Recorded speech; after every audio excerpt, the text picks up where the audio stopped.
اللہ تعالیٰ کا نام جو ہے وہ تختہ مشق نہ بنا لو اپنی قسموں کے لیے. قسم کھا بیٹھا میں تو اللہ کی قسم کھا بیٹھا ہوں، اب یہ قسم کھا بیٹھا اس لیے میں یہ کام نہیں کر سکتا.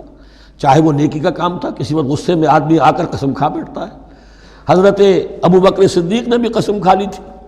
مستح ان کا ایک ایسا تھا مسلمان غریب جس کی وہ مدد کیا کرتے تھے، لیکن مستح بھی جب حضرت عائشہ پر تہمت میں ملوث ہو گیا تو حضرت ابو بکر نے قسم کھا لی کہ یہ بدبخت جس کی میں سرپرستی کرتا رہا یہ بھی میری بیٹی پر تہمت لگانے میں شامل ہو گیا، اب میں اس کی کبھی مدد نہیں کروں گا. یہ سورہ نور میں آئے گا. ان سے کہا گیا نہیں ایسا نہ کرو، تم اپنے نیکی کے دروازے کو کیوں بند کرتے ہو؟ قسم کھا لی، قسم کو کھول دو، کفارہ دے دو. وَلَا تَجْعَلُوا اللَّهَ عُرْضَةً لِأَيْمَانِكُمْ أَن تَبَرُّوا وَتَتَّقُوا. نیکی کا کام کرنے سے، تقویٰ کے کام سے رکنے کے لیے قسم کھا لینا. وَتُصْلِحُوا بَيْنَ النَّاسِ، اور اس سے کہ لوگوں کے مابین مصالحت کرو. اب آپ نے کسی دو بھائیوں کے درمیان جھگڑا تھا، مصالحت کی کوشش کی، آپ کی بات نہیں مانی گئی، اب اللہ کی قسم ہے صاحب اب میں آپ کے معاملے میں دخل نہیں دوں گا، اب میں تو قسم کھا بیٹھا. نہیں بھائی، اصلاح بین الناس جو ہے، اصلاح ذات البین، یہ کرتے رہو. اور ایسی قسم کھائی ہے اس کا کفارہ دے دو.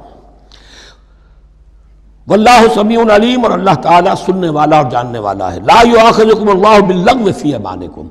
اللہ تعالیٰ مؤاخذہ نہیں کرے گا تم سے جو تم بغیر مقصد کے، بغیر عزم اور ارادے کے قسم کھا بیٹھتے ہو.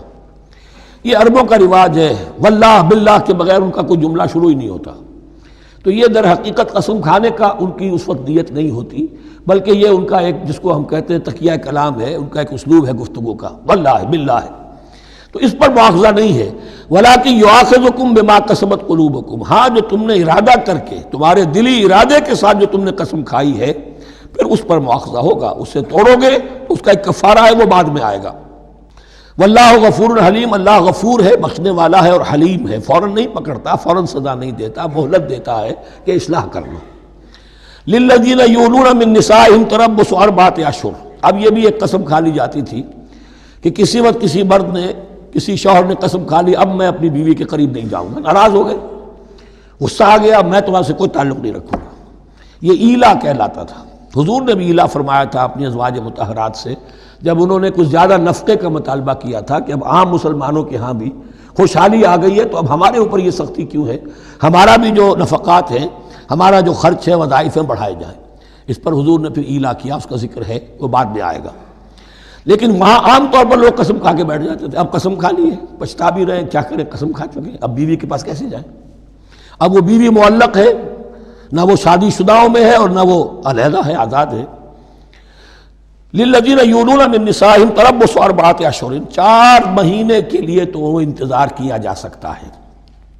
فإن فاؤوا، اس دوران میں اگر وہ لوٹیں، اپنی قسم کو ختم کریں اور رجوع کر لیں، تعلق کے زن و شوق قائم کریں، فإن اللہ غفور رحیم، تو اللہ تعالیٰ غفور اور رحیم ہے. وإن عزموا الطلاق، اور اگر وہ طلاق کا ارادہ کر چکے ہوں کہ واقعتاً اب ان سے سیپریشن ہی ہے، فإن اللہ سمیع علیم، تو اللہ تعالیٰ سننے والا، جاننے والا ہے. یعنی یہ کہ 4 مہینے سے زیادہ معلق نہ رکھو کسی کو، یا ادھر یا ادھر، یا فیصلہ کرو اور اسے فارغ کرو، اور یا پھر یہ کہ اپنی وہ قسم ختم کرو اور اس کا جو بھی کفارہ ہے وہ ادا کرو.